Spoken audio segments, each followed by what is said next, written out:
Good morning guys. Kape-kape muna tayo habang sinisilip ko itong mga isda ko. Pag nagugutom sila,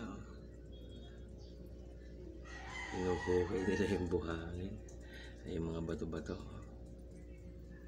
Lalo na itong dalawang malalaki na ito. At silipin ko na rin yung halamang kung inaayos ko kanina. Madilim pa lang eh, nagwalis-walis na ako dito sa ano.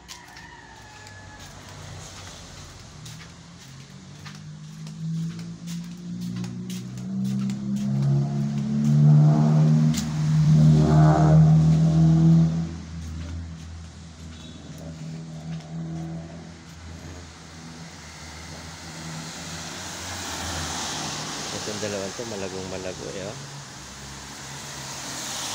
Kung gusto talaga nila yung ulan eh oh. Pero yung iba tampo. Yung pinula ko eh may kumakain kasi sa kanila habang gusto ko lang yung ano eh kinakain.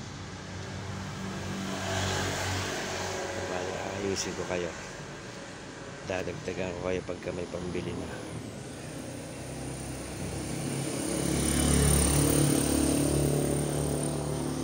Good morning guys. Morning po. Nasarap niyang may halaman. Isa din to sa nakakatanggal ng pagod pag nakikita mo sila. Siyempre yung anak kong bumili ng pandesal. Morning na. Ano yan? Patingin na. Okay.